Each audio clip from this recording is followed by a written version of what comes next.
Hello everyone. So in this video we are going to discuss parliamentary system जिसमें Westminster model जो है उसको रीडिफ़ाइन करके हमने कैसे इंडिया में वेस्टमिंस्टर मॉडल को रीडिफ़ाइन करके इंडिया के कॉन्स्टिट्यूशन इंडिया की पार्लियामेंट्री डेमोक्रेसी को मेंटेन किया, that we will discuss in this video. So सबसे पहले वेस्टमिंस्टर सिस्टम जो है वो एक डेमोक्रेटिक पार्लियामेंट्री ऑफ गवर्नमेंट है, ठीक है। डेमोक्रेटिक वे की गवर्नमेंट है पार्लियामेंट्री, ठीक है। पार्लियामेंट्री गवर्नमेंट क्या है, जो कि डेवलप हुई थी इंग्लैंड में, ठीक है। कहाँ पे डेवलप हुई थी? इंग्लैंड में हुई थी। और ये टर्म जो है वो डिराइव्ड हुई है palace of Westminster parliament in England से ही, वहाँ से ही ये टर्म जो है वो डिराइव्ड हुए, जिसको इंग्लैंड को बाद में यूके का नाम दिया गया सिंस 13th सेंचुरी। ओके, सो इसके सैलेंट फीचर्स के बारे में हम बात कर देते हैं वेस्टमिंस्टर मॉडल के। तो सबसे पहले मोनार्कल सिस्टम में क्या था कि जो हेड था स्टेट का, ब्रिटेन का हेड ऑफ स्टेट जो था वो किंग और क्यून होता है, ठीक है। अभी भी ऐसा ही है, किंग और क्यून जो है वो हेड ऑफ स्टेट हैं और वो हेरिडेटरी पोजीशन को एंजॉय करते हैं। हेरिडेटरी पोजीशन यानी राजा का बेटा राजा, ठीक है। तो that is the hereditary position को वो एंजॉय करते हैं। मोनार्कल सिस्टम है वहाँ पे, और हेड ऑफ स्टेट कौन है वहाँ पे? किंग या क्वीन।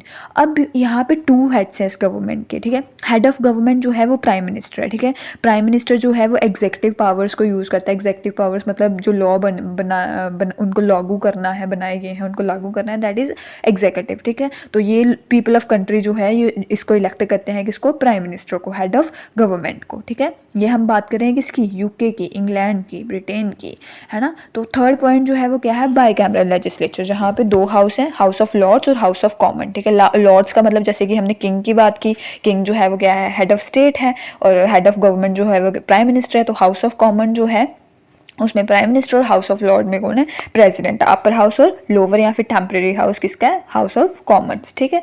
उसके बाद शेडो कैबिनेट ये यूनिक इंस्टीट्यूशन है ब्रिटिश कैबिनेट सिस्टम का। ये ओपोजिशन पार्टीज को फ्रेम करती है, ठीक है, रूलिंग कैबिनेट को बैलेंस करने के लिए। जैसे कि यहाँ पे भी हमारे इंडिया में भी ओपोजिशन पार्टीज होती हैं जो विरोध करती हैं कि आपने ये लॉ लाया, आपने इसको एग्जीक्यूट किया, तो क्या इसके बेनिफिट्स मिले आपको? कुछ मिला तो नहीं। तो ऐसे चीज़ें जो हैं वहाँ पे क्या है? शेडो कैबिनेट है। शेडो कैबिनेट ओपोजिशन पार्टीज को फॉर्म करती है, और क्या करने के लिए, क्यों करती है? To balance ruling cabinet. उसके बाद पावर्स की फ्यूजन्स, ठीक है। पावर जो है, रिलेशनशिप जो है वो एग्जीक्यूटिव और लेजिस्लेटिव में क्लोज रिलेशनशिप है, और जो एग्जीक्यूटिव है ना वो रिस्पॉन्सिबल है किसके? लेजिस्लेचर के लिए। जैसे कि लेजिस्लेचर ने लॉ बनाए, ठीक है, लॉ का प्रोसेस हुआ, अब एग्जीक्यूटिव ने उन लॉ को इम्प्लीमेंट कर दिया, ठीक है। अब एग्जीक्यूटिव ने जब लॉ को इम्प्लीमेंट किया तो वहाँ से क्या रिजल्ट आया, उन लॉज को एग्जीक्यूट करके क्या रिजल्ट आया, वो ये एग्जीक्यूटिव जो होंगे ये बताएंगे किसको? लेजिस्लेचर वालों को, कि भाई ये चीज़ें जो हैं इम्प्रूव हुई हैं। तो दैट मीन्स एग्जीक्यूटिव जो है वो किसके लिए रिस्पॉन्सिबल है? लेजिस्लेचर के लिए। उसके बाद रिस्पॉन्सिबल गवर्नमेंट, वही responsible to legislature, prime minister और कैबिनेट जो है वो क्या है? लेजिस्लेचर के लिए रिस्पॉन्सिबल हैं। आई होप यू अंडरस्टैंड नाउ। उसके बाद हमारा नेक्स्ट पॉइंट है वोट ऑफ नो कॉन्फिडेंस, ठीक है।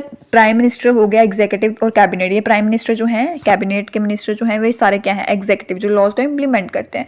तो ये रिस्पॉन्सिबिलिटी लेते हैं लेजिस्लेचर के लिए, ठीक है। तो ये अपने एक्शंस के लिए ये अकाउंटेबल होते हैं, इन्हें ही अपने जवाबदेही, इन्हें अपने एक्शंस के लिए जवाब देना होता है, ठीक है। तो ये जो है रिमूव किए जा सकते हैं पार्लियामेंट से, नो कॉन्फिडेंस का वोट पास करके। कहाँ? ये हम किसकी बात करें? ब्रिटेन की। वोट ऑफ नो कॉन्फिडेंस का पास करके इनको रिमूव किया जा सकता है अगर इनके अगेंस्ट हो, ठीक है। तो इनको प्राइम मिनिस्टर और कैबिनेट को, मिनिस्टर को रिमूव किया जा सकता है। नेक्स्ट है हमारा पॉइंट पीरियोडिक इलेक्शन। वहाँ पे कौन सी? पीरियोडिक और डेमोक्रेटिक इलेक्शन होती है भाई प्राइम मिनिस्टर के लिए। वो अलग बात है कि मोनार्कियल सिस्टम भी है, प्राइम मिनिस्टर के लिए डेमोक्रेटिक इलेक्शन है, ठीक है। फिर उसके बाद leader of country, prime minister जो है वो लीडर ऑफ हाउस भी होता है, कंट्री भी होता है, गवर्नमेंट भी होता है, ठीक है। और जो हमारा प्रेसिडेंट है वो किसका? हेड ऑफ स्टेट है।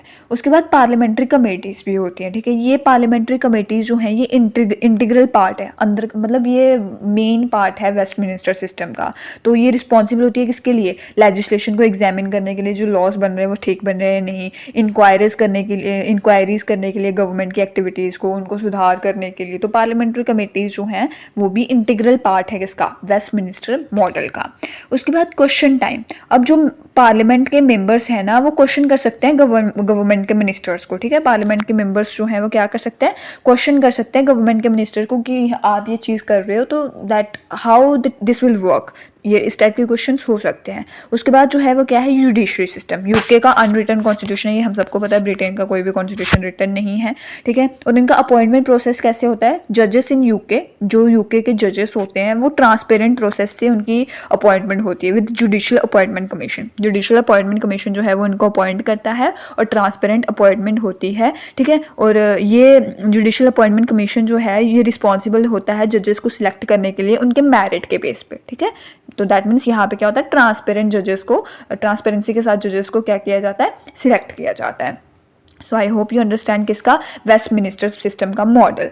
अब इसी को रीडिफाइन करके हमारे इंडिया में you can say parliamentary democracy लाई गई, ठीक है। वेस्टमिनिस्टर मॉडल को वो करके यू कैन से रीडिफाइन करके ही इंडिया में क्या लाएगी, पार्लियामेंट्री डेमोक्रेसी लाएगी, ठीक है। तो फाउंडिंग फादर्स हैं जो है कॉन्स्टिट्यूशन ऑफ इंडिया के बहुत सारे हैं, तो पार्लियामेंट्री सिस्टम को ऑप्ट किया गया वेस्टमिनिस्टर मॉडल से ही, ठीक है। उसके बाद सबसे पहले रिपब्लिकन सिस्टम है, स्टेट के हेड हैं हमारे प्रेसिडेंट, जैसे कि वहाँ पे भी क्या था, स्टेट के हेड जो थे वो किंग थे और क्वीन या फिर, तो यहाँ पे हेड ऑफ स्टेट जो है वो प्रेसिडेंट है और इलेक्टोरल कॉलेज के साथ इनको इलेक्ट किया जाता है 5 साल के लिए। कितना टाइम होता है, 5 ईयर्स के लिए इनको क्या किया जाता है, इलेक्ट किया जाता है। उसके बाद गवर्नमेंट के हेड कौन है, गवर्नमेंट के हेड कौन है, प्राइम मिनिस्टर, ठीक है। वहाँ पे भी गवर्नमेंट के हेड कौन है, प्राइम मिनिस्टर, जिनके पास क्या होती है, एग्जीक्यूटिव पावर्स होती हैं, लॉज को इम्प्लीमेंट करना। और यूजली जो है लीडर, ठीक है, मेजॉरिटी पार्टी या फिर कोalition अलायंस, जो भी लीडर, जो प्राइम मिनिस्टर है वो लीडर होता है पार्टी का, ठीक है, या फिर पार्टी के लीडर ही होते हैं, तो मेजॉरिटी पार्टी का ही प्राइम मिनिस्टर बनता है या फिर कोalition अलायंस के साथ prime minister. Head of the state, head of state जो है वही प्रेसिडेंट है। वो क्या करते हैं, इंजॉय करते हैं अपनी नॉमिनल और सेरेमोनियल पावर्स को। सेरेमोनियल पावर्स यानी वो फंक्शंस में यू कैन से अटेंडेड करते हैं, कोई भी फंक्शन होता है तो दैट प्रेसिडेंट जो है वो आगे होते हैं, तो वो अपनी नॉमिनल और सेरेमोनियल पावर्स को क्या करते हैं, इंजॉय करते हैं। जैसे कि हमने बात की थी बाई कैमरल लेजिस्लेचर की, यहाँ पे यूके में भी बाई कैमरल लेजिस्लेचर, वहाँ पे क्या था, अपर हाउस और lower house of lords. Upper house जो है वो हाउस ऑफ लॉर्ड्स है और लोअर या फिर टेम्परेरी हाउस कौन सा, हाउस ऑफ कॉमन। तो यहाँ पे भी अपर हाउस है और लोअर हाउस है, ठीक है, यू कैन से राज्यसभा। तो राज्यसभा जो है वो स्टेट्स को रिप्रेजेंट करती है और यूनियन टेरिटरीज को लोकसभा रिप्रेजेंट करती है, रिप्रेजेंट ये करते हैं लोग, पीपल ऑफ इंडिया, ठीक है। पार्लियामेंट्री फॉर्म ऑफ गवर्नमेंट, ठीक है। अब हम बात करने वाले हैं पार्लियामेंट्री फॉर्म ऑफ गवर्नमेंट की। That parliamentary form of government जो है वो बोरो की गई है ग्रेट ब्रिटेन से। कहाँ से बोरो की गई है, ग्रेट ब्रिटेन से। और ये किसके बेस पे, प्रिंसिपल क्या है इसके बेसिस के, कॉपरेशन और कोऑर्डिनेशन, ठीक है। कॉपरेशन और कोऑर्डिनेशन किसके बीच में, एग्जीक्यूटिव और लेजिस्लेचर के बीच में कॉपरेशन और कोऑर्डिनेशन। तो पार्लियामेंट्री फॉर्म ऑफ गवर्नमेंट जो है वो कहाँ से बोरो की गई है, ग्रेट ब्रिटेन से। और इसके जो प्रिंसिपल हैं वो किसके बेसिस पे हैं, कॉपरेशन और कोऑर्डिनेशन के बेस पे, जो कि एग्जीक्यूटिव और लेजिस्लेचर में कोऑर्डिनेशन और कॉपरेशन, ठीक है।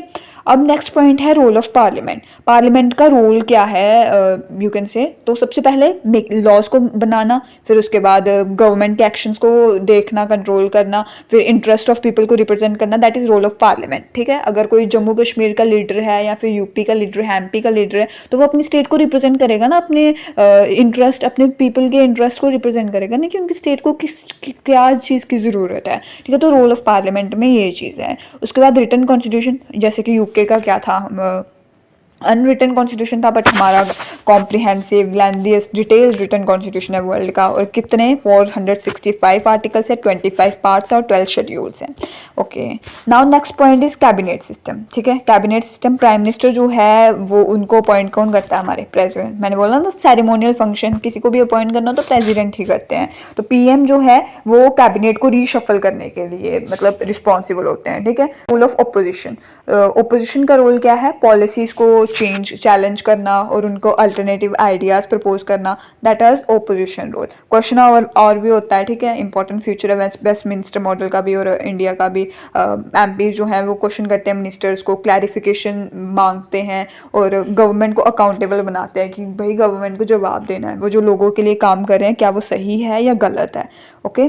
और उसके बाद क्या है, universal adult franchise right to vote. ये तो हमें सबको पता है, 18 ईयर्स का बंदा हो तो उसको वोट देने का राइट है और हर 5 साल साल में इलेक्शन होगी। आर्टिकल 324 टू 329 यही बोलता है पार्ट 15 इंडियन कॉन्स्टिट्यूशन का कि 5 साल में एवरी 5 ईयर पीरियोडिक इलेक्शन होगी। उसके बाद इंटीग्रेटेड इंडिपेंडेंट और इम्पार्शियल जुडिशरी है। अब ये देखो, ये इंटीग्रेटेड इंडिपेंडेंट जहाँ पे भी आ रहा है तो दैट मीन्स यहाँ पे कोर्ट्स की बात हो रही है, सुप्रीम कोर्ट और हाई कोर्ट। तो इंटीग्रेटेड इंडिपेंडेंट और इम्पार्शियल जुडिशरी है, ठीक है, जुडिशरी। तो सुप्रीम कोर्ट जो है वो हमारा टॉप पे है, हाई कोर्ट जो है वो बिलो में है। और पार्ट 5 जो है आर्टिकल 124 टू 147 वो किसके साथ डील करता है? सुप्रीम कोर्ट के साथ। 124 टू 147, ठीक है, ये किसके साथ डील करता है? एससी, सुप्रीम कोर्ट के साथ। और पार्ट 6 में आर्टिकल 214 टू 231 जो है वो किसके साथ डील करता है? हाई कोर्ट के साथ। आई होप यू अंडरस्टैंड। और उसके बाद ये हमने वैसे भी पढ़ना ही है 73rd अमेंडमेंट और 74th amendment act. Local self government जो है पंचायती राज सिस्टम, ठीक है, वो रूरल लोकल गवर्नमेंट है। और ये 73rd कॉन्स्टिट्यूशनल अमेंडमेंट एक्ट में लाई गई 1992 में। और फिर municipalities, urban local self government. Panchayat जो है वो किसकी होती है? रूरल एरियाज़ की। और अर्बन में क्या होता है? म्यूनसिपैलिटीज़। तो ये ऐड की गई 74th कॉन्स्टिट्यूशनल अमेंडमेंट एक्ट में। देखो, ऐसे याद रखना कि पहले गांव हुए फिर उसके बाद सिटीज़ बनी। तो गांव के लिए क्या है? सबसे पहले रूरल 73rd अमेंडमेंट। और उसके बाद जब सिटी बनी तो 74th कॉन्स्टिट्यूशनल अमेंडमेंट। म्यूनसिपैलिटीज़ में 74th और रूरल एरियाज़ में पंचायती राज सिस्टम 73rd। ऐसे याद रखना, पहले गाँव फिर अर्बन एरियाज़। ओके, तो ये 3 टायर सिस्टम है। आप इसको डिटेल में पढ़ोगे। अगर इफ़ यू वाना नो तो अगली मेरी वीडियो चेकआउट करना, उसमें मैंने डिटेल बताया हुआ है। और उसके बाद क्या है? वोट ऑफ नो कॉन्फिडेंस, ठीक है। इंडियन पार्लियामेंट्री डेमोक्रेसी में भी ये लागू किया गया, जैसे वोट ऑफ नो कॉन्फिडेंस वहाँ यूके में था, यहाँ पे भी है, ठीक है। इंडिपेंडेंट कॉन्स्टिट्यूशनल बॉडीज़ हैं हमारी, जैसे कि यूपीएससी हो गया, स्टेट पब्लिक सर्विस कमीशन हो गया, ऑडिटर जनरल ऑफ इंडिया हो गया, अटॉर्नी जनरल ऑफ इंडिया हो गया। तो ये इंडिपेंडेंट बॉडीज़ हैं। और उसके बाद स्पेशल प्रोविज़न मिलता है किसको? शेड्यूल कास्ट को, शेड्यूल ट्राइब्स को। और आर्टिकल 338A जो है कॉन्स्टिट्यूशन का, वो यही इस्टेब्लिश करता है डायरेक्टली, क्या? National commission for scheduled caste, scheduled tribe. So उनको प्रमोट करने के लिए।